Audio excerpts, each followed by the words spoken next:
Assalamu alaikum and welcome back to Entry Test News channel. Hope so everyone will be fine and welcome back to our channel. Students, आज की video MD cat के तमाम students के लिए जो कि ये जानना चाहते हैं कि वो 190 प्लस मार्क्स MD कैट में किस तरह से हासिल कर सकते हैं। स्टूडेंट्स, पिछले साल भी मैंने स्टूडेंट्स के लिए MD कैट में 190 प्लस मार्क्स ऑब्टेन करने के लिए जो टिप्स हैं वो शेयर की थी और स्टूडेंट्स को काफ़ी पसंद आई थी। और उसके बाद स्टूडेंट्स ने जो है अपने एंट्री टेस्ट के बाद उन्होंने मुझे ये भी जो है दोबारा अपडेट दी थी कि उनको काफ़ी फ़ायदा हुआ था इन टिप्स को देखकर और उन्होंने इन टिप्स को फॉलो किया था और जिसकी वजह से उन्होंने एक्चुअली में 190 प्लस मार्क्स पिछले साल MD कैट 2021 में अचीव किए थे।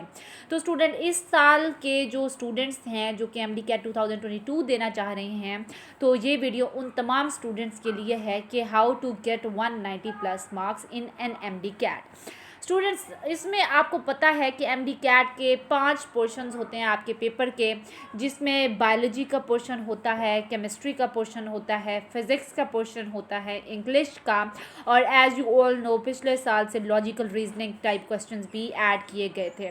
तो अब स्टूडेंट्स 190 प्लस मार्क्स जो हैं वो आप हासिल कर सकते हैं अगर आप इस तरह से अपनी प्रिपरेशन कर सकें।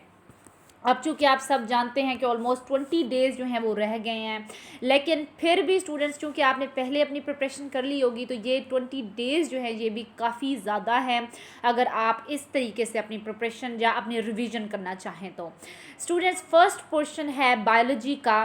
बायोलॉजी में आपके पास 2 बुक्स होती हैं, फर्स्ट ईयर की टेक्स्ट बुक और सेकेंड ईयर की टेक्स्ट बुक। तो फर्स्ट आपने क्या काम होता है, आपने काम करना होता है कि अपनी फर्स्ट ईयर की जो टेक्स्ट बुक होती है उसको थॉरली रीड करना होता है ताकि उसकी हर लाइन का आपको एक तो मतलब पता होना चाहिए और जितनी भी इंपॉर्टेंट लाइंस हैं वो आपको थॉरली आपको याद होनी चाहिए। Read second year text book. Second year की टेक्स्ट बुक का भी सेम है कि आपको उसकी एक एक लाइन समझ आई हुई हो, उसका कॉन्सेप्ट हो, आपके कॉन्सेप्ट्स क्लियर होने चाहिए और आपकी जो लाइंस आपको लगता है कि दीज आर वेरी इंपॉर्टेंट तो आपको वो थॉरली लर्न होनी चाहिए ताकि अगर उसमें से कोई MCQ बनता है तो आपको वो आता हो।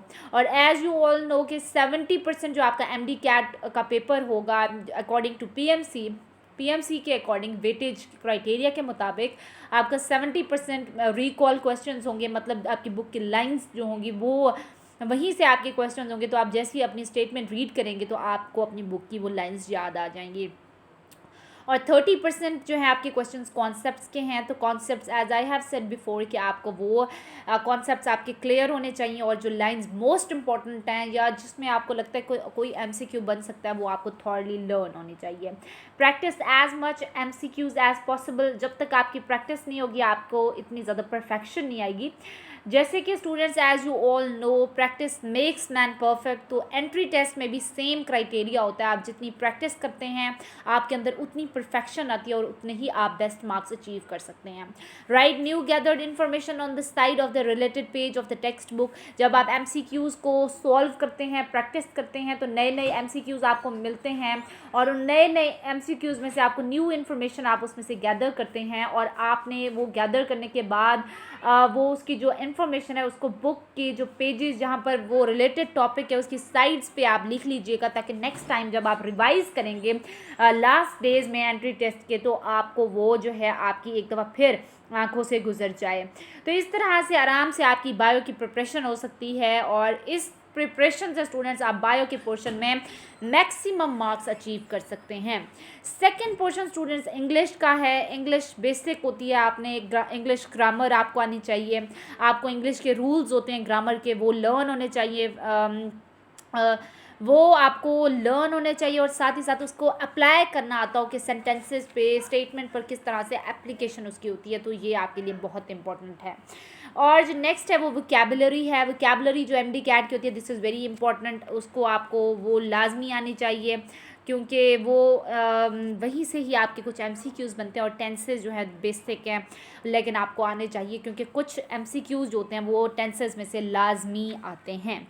स्टूडेंट्स थर्ड पोर्शन जो है वो केमिस्ट्री का है। केमिस्ट्री भी सेम एज बायोलॉजी, आपको फर्स्ट ईयर सेकंड ईयर की टेक्स्ट बुक्स अपनी याद होनी चाहिए, उसकी हर लाइन का कॉन्सेप्ट होने चाहिए, और आपको थॉरली जो लाइंस आपको लगता है कि उसमें कोई वैल्यू है या ऐसा है जो कि रिकॉल बेस्ड है, आपको वो लाइंस लर्न आपने करनी है उसको थॉरली, और आपने प्रैक्टिस करनी है एज मच एज़ पॉसिबल। आपको बायो के निस्बत केमिस्ट्री में ज़्यादा प्रैक्टिस की ज़रूरत होती है, बिकॉज फार्मूलाज वगैरह को अप्लाई करना सीखना होता है। इसमें आपने इसमें कॉन्सेप्ट्स को गैदर करना होता है, क्योंकि इसमें कॉन्सेप्ट्स भी ज़्यादा होते हैं बायो की निस्बत, फार्मूलाज ज़्यादा होते हैं और उनकी एप्लीकेशन भी ज़्यादा होती है। तो स्टूडेंट्स, केमिस्ट्री का पोर्शन सिर्फ याद करने से नहीं बनता, आपके कॉन्सेप्ट्स और आपके फार्मूलाज पर कमांड बहुत इंपॉर्टेंट होनी चाहिए।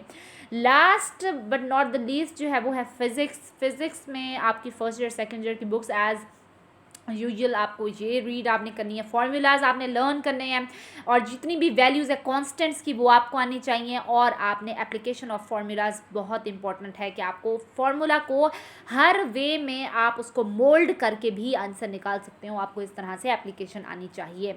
मेक बुलेट पॉइंट्स, सिमिलरली जो भी न्यू इन्फॉर्मेशन गैदर करें उसके बुलेट पॉइंट्स बनाएं अपनी टेक्स्ट बुक्स पर या किसी भी रफ रजिस्टर पर, ताकि आप एक दफ़ा फिर उसको गो थ्रू कर लें। अगर लॉजिकल रीजनिंग की बात करें तो लॉजिकल रीजनिंग बेसिकली आपके लॉजिकल ही होती है, जो कि आपकी सिर्फ आपके कॉन्फिडेंस लेवल पर डिपेंड कर रही होती है और आपके जो है कॉमन सेंस पर। बट इसकी प्रैक्टिस भी बहुत ज़रूरी है, जितनी आप प्रैक्टिस करेंगे, प्रैक्टिस मेक्स मैन परफेक्ट, तो आपने प्रैक्टिस हर चीज़ की करनी है including logical reasoning. So students, इस तरह से अगर आप प्रिपरेशन करेंगे तो इंशाल्लाह आप ज़रूर 190+ मार्क्स अपने एंट्री टेस्ट में अचीव कर सकेंगे।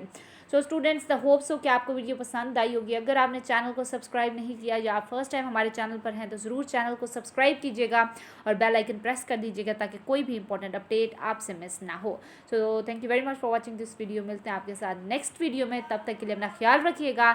जज़ाकल्लाह खैर, अल्लाह हाफ़िज़।